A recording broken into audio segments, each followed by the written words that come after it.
નમસ્કાર દર્શક મિત્રો, અત્યારે સ્પાર્ક ટુડે ન્યૂઝની ટીમ દિવાળીપુરા કોર્ટ સંકુલ ખાતે આવી પહોંચી છે અને આજે વહેલી સવારથી જ શાંતિપૂર્ણ માહોલમાં વકીલ બાર એસોસિએશનની જે ચૂંટણી છે તે મતદાન પ્રક્રિયા આજે ચાલી રહી હતી ને અત્યારે 5:30ના સમયે અત્યારે જે ચૂંટણી પ્રક્રિયા છે તે શાંતિપૂર્ણ માહોલમાં આખું જે મતદાન પ્રક્રિયા છે તે બંધ થઈ છે। અત્યારે તમામ મતદારો છે તે મતદાન કરીને તેઓ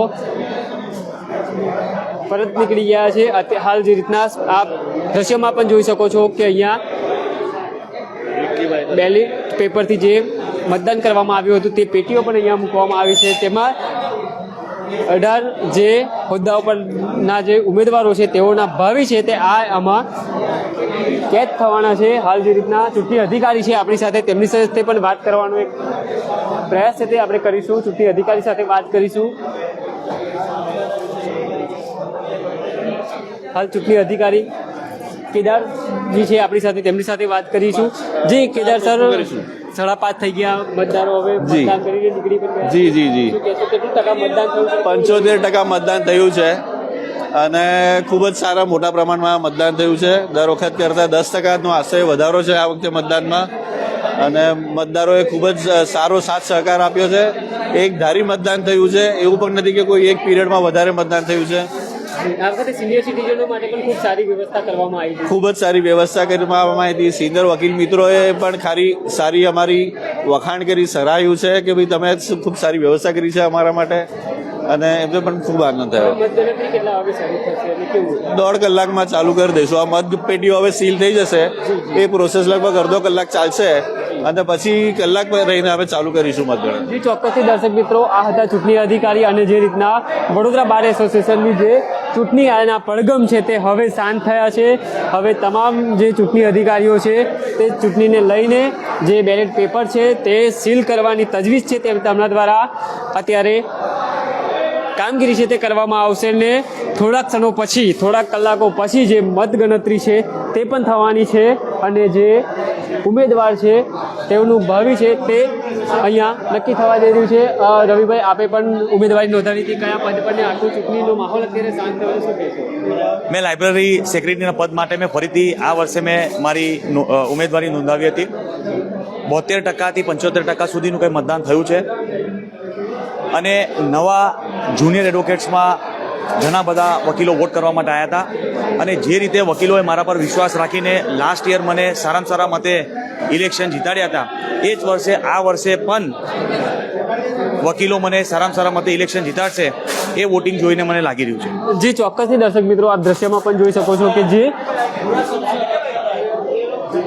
એવી હાલ જે રીતના બેલેટ પેપરથી જે મતદાન કરવામાં આવ્યું હતું તે જે પેટી છે અહીંયા જે 18 જેટલા હોદ્દાઓ પર જે ઉમેદવારો છે તેઓના ભાવિ છે તે આ ડબ્બામાં અત્યારે સીલ થઈ રહ્યા છે। હાલ ચૂંટણી અધિકારી દ્વારા અત્યારે જે સીલ કરવાની કામગીરી છે તે તેમના દ્વારા કરવામાં આવી રહી છે।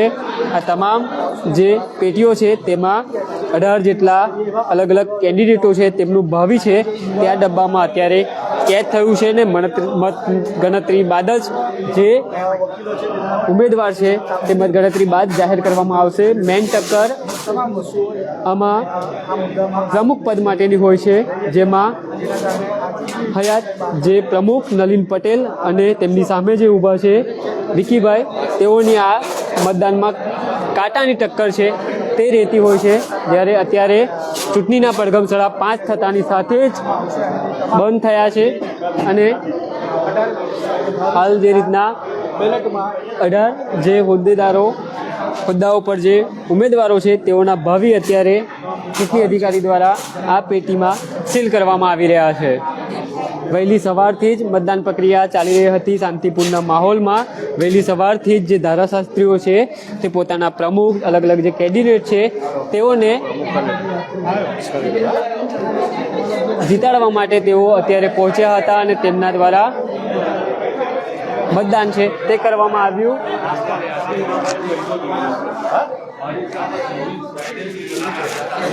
મત પેટીમાં પડી ગયા છે અને મત પેટી થઈ ગઈ છે।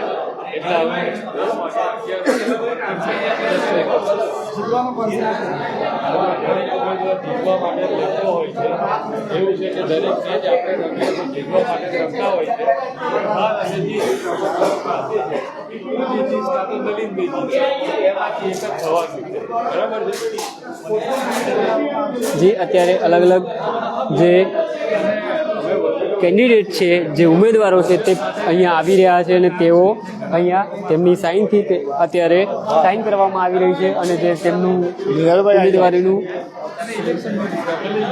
સીલ છે તે કરવામાં આવી રહ્યું છે. આપણી સાથે પ્રમુખ છે, તેમની સાથે વાત કરીશું. જી, અત્યારે ચૂંટણીના પડઘમો શાંત થયા છે. આપની સામે જ મતપેટી સીલ થઈ છે. ઉમેદવારોનું ભાવિ મતપેટીમાં સીલ થઈ ગયું છે. આ મતપેટી કીધું હવે 7:30 વાગે લગભગ કાઉન્ટિંગ ચાલુ થશે, એટલે 11-12 વાગ્યા સુધીમાં કોણ જીતશે એ નક્કી થઈ જશે. જી, કેટલી આશા છે તમને મતદારો? જો ભાઈ, મેં અને મારા પ્રતિસ્પર્ધી બંને જણે પ્રચાર કર્યો છે, લોકોને વોટ અપીલ કરી છે. હવે મતપેટી ખુલશે ત્યારે જ ખબર પડશે. એક જણ હારવાનું છે ને એક જણ જીતવાનું છે, એ તો નક્કી જ છે. જી, ચોક્કસથી દર્શક મિત્રો, અત્યારે જે 5:30નો સમય થતાની સાથે જ અત્યારે તમામ જે મતદારો પોતાના મત આપીને અહીંયાથી નીકળ્યા છે. આપણી સાથે નેહલભાઈ છે, તેમની સાથે વાત કરીશું. નેહલભાઈ, તમે પણ અત્યારે ઉમેદવારી નોંધાવી હતી, કયા પદ માટે નોંધાવી હતી ને અત્યારે ચૂંટણીના પડઘમ પણ શાંત થયા? વડોદરા વકીલ મંડળમાં ઉપપ્રમુખ પદે મેં ઉમેદવારી કરી હતી, પરંતુ સૌથી ઐતિહાસિક આપણે કહીએ તો મતદાન આ વખતે થયું છે. ઘણું સારું મતદાન વકીલશ્રીઓએ કર્યું છે. ખૂબ ઉત્સાહ વકીલશ્રીઓ બતાવ્યો છે અને ચોક્કસપણે રિઝલ્ટ પણ ઘણું સારું જ આવશે. જી, વહેલી સવારથી મતદારોમાં પણ કેવો ઉત્સાહ જોવા મળ્યો? ખૂબ જ ઘણો સારો ઉત્સાહ વકીલશ્રીઓ માટે હતો અને તમામ ઉમેદવારો છે, તેમના પ્રશંસકો છે, તેમના મતદારો છે, ખૂબ ઉત્સાહપૂર્વક આજે વોટિંગ કર્યું છે. જી, ચોક્કસથી દર્શક મિત્રો, 3,845 જેટલા મતદારોએ અત્યારે મતદાન કર્યું છે અને હાલ તેઓ દ્વારા એક નવા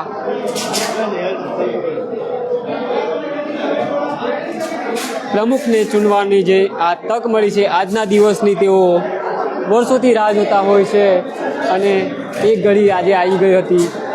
વહેલી સવારથી જ મતદારો છે તે પોતાના અલગ અલગ હોદ્દાઓ પર જે ઉમેદવારો છે તેમને જીતાડવા માટે મતદાન મથકે પહોંચી રહ્યા હતા. હાલ આપણી સાથે અહીં અલગ અલગ જે કેન્ડિડેટો છે તેમની સાથે પણ આપણે વાત કરી રહ્યા છે. જે ચૂંટણીના પડઘમ હવે શાંત થયા છે, કેવી આશા? ચૂંટણીના પડઘમ શાંત થયા છે.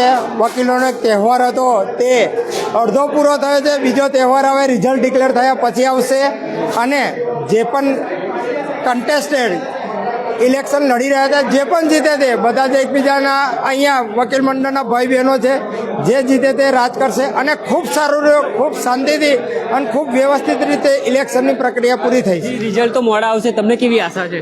બસ બધા વકીલોનો સાથ સહકાર સારો રહ્યો છે. મને બધાએ સપોર્ટ બી સારો કર્યો છે, એટલે હું માનું તો ગયા વર્ષની જેમ આ વર્ષે પણ હું વિજય બની શકું એવી મને આશા છે. જી, ચોક્કસથી દર્શક મિત્રો, આ છે ઉમેદવાર અને તેમને પણ આશા છે કે આ વખતે પણ તેઓ વિન થશે. અત્યારે આપણી સાથે બીજા કેન્ડિડેટ છે, તેમની સાથે વાત કરીશું. જી બાપુ, તમે શાના પદ માટે ફોર્મ ભર્યું હતું, કેવો પ્રતિસાદ મળ્યો આજે? મેં વડોદરા વકીલ મંડળની અંદર વાઇસ પ્રેસિડેન્ટ માટે ઉમેદવારી નોંધાવેલી અને આજે વકીલોએ એક અમારો ઉત્સવ મહોત્સવ માન્યો છે અને ખૂબ ભરપૂર વોટ આપેલા છે અને હાર જીત એ ડબ્બામાં પેક છે. જીતશે તો વકીલ જ, પણ અમે આજે ઉત્સવ મનાવ્યો છે અને વકીલોએ ખૂબ ઉમળકાભેર અમને વોટ આપેલા છે અને અમે જીતવાના છે એ વાત નક્કી છે. વકીલોની અંદર ખાલી મતભેદ હોય, મનભેદ ક્યારે નહીં હોય. કેમ કે વકીલ એક કોમ છે, અમારો પરિવાર છે. તમામ વડોદરા શહેરના વકીલો એ અમે એક પરિવાર તરીકે રાખીએ છીએ. અમે નાત જાત કશું રાખતા નથી. અમે અમારા એક કોમ અને પરિવાર તરીકે અમે એમને દેખીએ છીએ. જી, ચોક્કસથી ખૂબ સરસ વાત કરી છે આ ધારાશાસ્ત્રીએ કે વકીલોમાં અત્યારે ઇલેક્શન ચાલી રહ્યું છે, ક્યાંક તેમનામાં મનભેદ હોઈ શકે પણ ક્યારે મનભાવ એક ના હોઈ શકે. આપણી સાથે રીતેશભાઈ ઠક્કર છે, તેમની સાથે વાત કરીશું. જી, તમે શાના પદ માટે ફોર્મ ભર્યું હતું, શું કહેશો? હું જનરલ સેક્રેટરીના પદ માટે મારી ઉમેદવારી નોંધાવી હતી.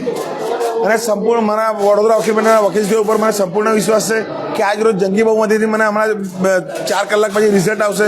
જંગી બહુમતીથી મને જીતાડીને લાવશે અને ફરી એક વખત વડોદરા વકીલ મંડળના વકીલશ્રીઓની સેવા કરવાની એક અનેરી તક આપશે. જે ચોક્કસથી આપણી સાથે અહીંયા અલગ અલગ જે ચૂંટણી અધિકારીઓ છે તેમની સાથે પણ વાત કરવાનો એક પ્રયાસ કરીશું. આપણી સાથે ચૂંટણી અધિકારી છે તેમની સાથે વાત કરીશું. જી બાપુ, હવે તો ભાવિ સીલ થઈ ગયું છે, શું કહેશો? હવે એનું મતગણતરી શરૂ કરવામાં આવશે 6 વાગ્યા પછી. એ ચોક્કસથી 6 વાગ્યા પછી મતદાન ગણતરી છે તે શરૂ કરવામાં આવશે અને ત્યારબાદ મોડી સાંજે જે રિઝલ્ટ છે તે બહાર પાડવામાં આવશે અને તેમાં જ ખબર પડશે કે આ ઇલેક્શનમાં કોની જીત થાય છે. આખી જે આ ચૂંટણી હોય છે તે પ્રમુખ પદ માટેની એક કાંટાની ટક્કર હોય છે, ત્યારે પ્રમુખ પદ માટે નલિન પટેલ અને વિકીભાઈ છે તે વચ્ચે આ જંગ જામેલો છે. કેમેરામેન અબરાર સૈયદ સાથે હું રવિ સિંધાસ, પાક ટુડે ન્યૂઝ, વડોદરા.